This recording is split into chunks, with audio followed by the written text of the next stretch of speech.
Today I will be fighting the Battle of Mons Graupius using the To the Strongest rule set.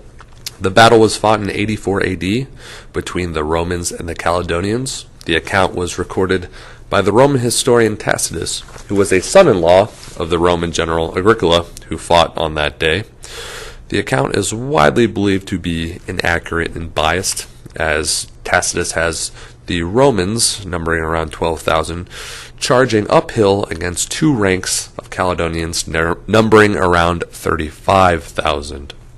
In this account, the Romans charge up a hill, they are able to drive off the enemy, and Agricola's victory is made all the greater due to the fact that no Roman citizens were killed, and he even left his legionaries back at the camp that day. Now, since I am not as confident as Agricola, I am going to bring my legionaries to the battle. So we have the Romans here, will be comprised of 4 units of elite auxiliaries, and then 3 units of Roman legionary cohorts, what you see here. On my left flank, I will also have 3 units of cavalry, 1 being a light cavalry, 2 being a heavy cavalry unit, and then over on my right flank, I will have 2 more units of cavalry. And so I will attempt to use the same strategy that Agricola used in 84 AD. I will march my heavy infantry up to the Caledonian position.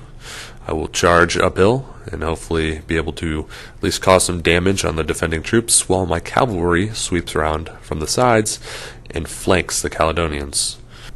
And so now we will go ahead and take our first turn. I'll give you an aerial shot of the 2 armies opposing one another, and I will see you after round 1.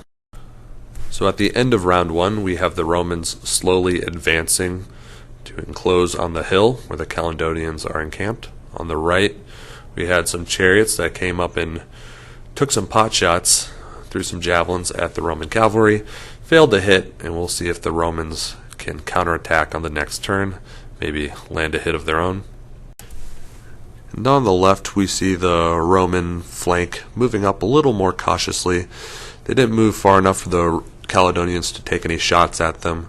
The Caledonians, too, will probably play it pretty conservative on the left flank, considering they are outnumbered 3-1 in cavalry. So we'll see what happens in the next round. I'll quickly go over to the right flank, where you can see the cavalry and chariots facing off. But now I will go ahead, take my turn, come back, and we'll see what has happened. At the end of round 2, Romans are having some trouble advancing. They had 2 units this round that failed to activate. They're being left there in the dust by the rest of the Roman infantry. Hopefully they can catch back up before the Romans make their final assault. Over there on the left, those chariots actually charged up to the Romans, threw some javelins, got a hit. Scared me for a second, but the Romans saved, luckily, and lost no casualties. While on the right, the chariots moved up, threw some javelins, and evaded, but they might be in trouble next round. So here's what it looks like after round 2. I'll go ahead and take my next turn.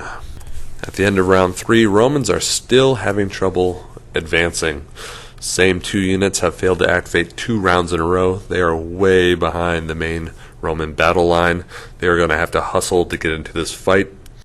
But on the left, things are looking pretty good for the Romans. They charged a Caledonian chariot unit and blew them apart, so now the Caledonians have no cavalry support on that flank. But on the right, that pesky chariot unit keeps evading the Romans. They're able to evade and get around the Roman flank. Now the Romans will either have to commit some cavalry, or they'll just have to let that Caledonian chariot unit go and get behind the Roman battle line. We'll go ahead and we will zoom over to the left flank and see what happened to that chariot unit.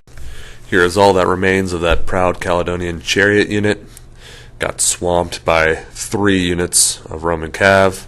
In response to the Roman flanking maneuver, the Caledonians are going to bring 2 units down off from the hill, 2 war bands, one of them including the elite Oathsworn, the bodyguards of the chieftain. They're going to come down and hopefully secure that left flank, make sure the Romans don't roll up their line. And if we zoom back over to the right, we see that chariot unit threatening to get behind the Roman line. So that was the end of round 3. Here again are the armies arrayed against one another. Next round we will start the fighting in earnest. So I'll go ahead and take my turn. Round 4 was not a good round for the Romans. They got butchered on both flanks. Over there on the left, one unit of Roman cav decided to advance the hill, throw some javelins up at the warband sitting atop of it, but the warband charged them. They couldn't evade, and they got munched. They got slaughtered. And in the center, the Caledonian slingers and the Roman archers exchange fire. Each one suffers a casualty, so each is down one of their skirmisher units. But over here on the left, we had one unit of Roman heavy cav that saw that there was a unit of peasants sitting up on a hill, just a levy unit, decided to charge them and got destroyed, got taken out in one round by some low-tier infantry. And so now the Roman right flank there, it is completely open for an attack. All they have is that one light cavalry unit sitting there between the chariots and the infantry. If we look here at the casualties on the right flank, you notice that one unit now can roll up the Roman line unless they get some reinforcements in there. And as we kind of pan across here, you'll see there are multiple units here with casualties. Some Roman units have suffered one casualty. Here we see a warband came down off the hill to fight the Romans on open ground. They've already suffered one casualty. So perhaps the Romans can do some work on the left flank, make up for the fact that the right flank is in pretty dire straits. Here's what it looks like at the end of the round. At the end of round 5, the Romans are faring a little bit better, but not much better. They took a casualty charging some skirmishers on higher ground, so that was pretty embarrassing, I imagine.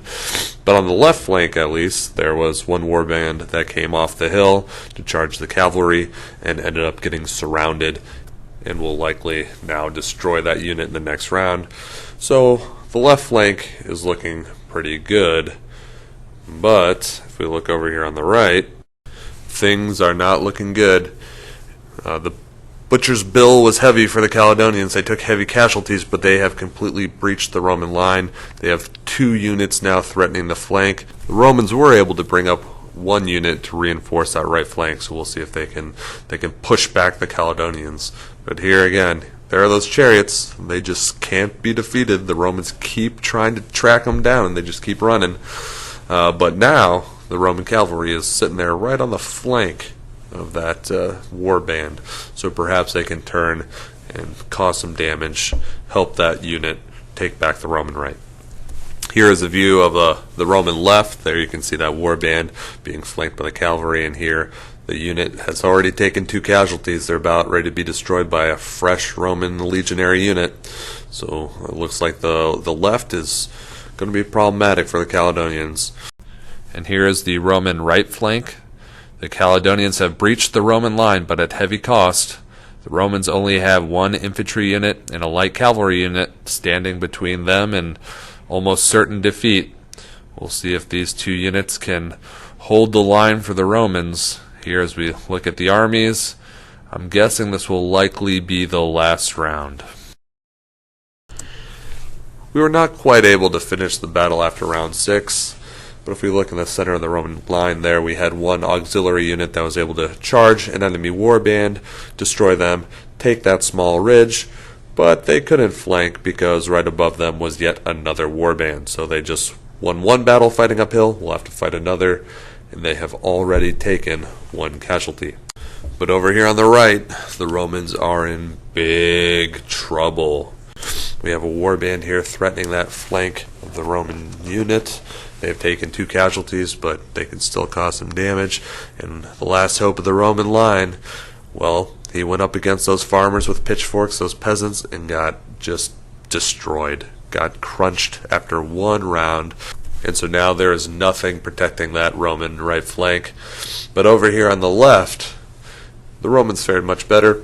They were able to destroy 2 units at the base of that hill, that surrounded unit, and another warband who had come down on the plain to meet the Romans. Now they will be able to either take out that unit on the far left or even turn and flank the unit sitting on that small ridge, aid their other auxiliary unit who has already claimed part of the hill. But it's going to be an uphill battle for the Romans. They're running out of time. And so those 4 units on that Roman left flank are going to have a fantastic next round to pull victory out of the jaws of defeat. If we look over here, we can see those 2 Caledonian units that got destroyed this round. Again, the left is looking really good for the Romans. The Caledonians only have 1 unit protecting that flank, so they may be in trouble in this next round. But as we zoom over, we'll see a unit reinforcing the Caledonian right, which is not good for the Romans, and we see that 1 Roman unit being attacked from both sides as that heavily wounded Caledonian on its flank threatens to destroy it. They'll have to hit the Romans on an 8, however. If the Romans lose 1 more unit, the battle will be lost. So we will see in the next round if the Romans can survive the attack. As we see both armies, I think it's going to be game over for the Romans in the next round.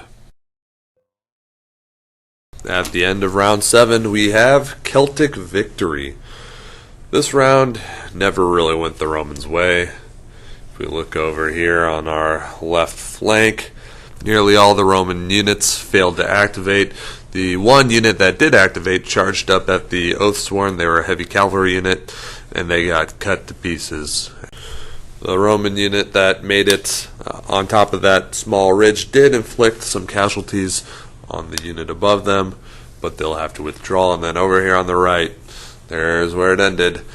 That unit on the flank takes out the Roman auxiliary unit, and the Romans at this point will have to retreat, will have to withdraw, and it will be a pretty decisive victory for the Caledonians. Now let's take a look at the MVPs of the Caledonian army. Those levy infantry, those savage farmers with pitchforks that blew apart not just 1 elite Roman unit, but 2 as they take out a heavy cavalry unit and those reinforcing Legionaries. And then as we look up there, we see the unit that delivered the final death blow on the Roman line. And the Roman cavalry was just unable to do anything all game over here on the right. And here in the middle we see the high water mark for the Romans. They were able to take that ridge. We're hoping to flank their enemy, but nope. They had an enemy sitting right above them. And these guys were really the only units that were able to accomplish what they needed to do for the Romans. And as we move over to the left, we see this unit of auxiliaries turn to flank the enemy, then failed to activate. So they just sat at the bottom of the hill twiddling their thumbs. And this legionary unit pulled an ace, sat there and watched as their equestrian buddies got turned into glue. And then this far left unit of cavalry, they too pulled an ace and could just sit by and watched the horrible spectacle of their buddies getting chopped up by that unit of Oathsworn. So a pretty humiliating defeat for the Romans and the General Agricola. I don't think Emperor Domitian's going to be too pleased to hear about this. When I reflect back on why my Romans lost this battle, it can be only due to my ineffectual use of cavalry, which then meant I had no one protecting my flanks. So if I fight this scenario again in the future, I will be sure to bring some more infantry to support my cavalry on those flanks. Overall, it was fun. This is my first video, so I apologize if it's a little amateurish, especially my use of a really old tripod, which I will hopefully remedy for my next video. Anyways, I enjoyed it, and I hopefully will be making more of these in the future. Thanks for watching.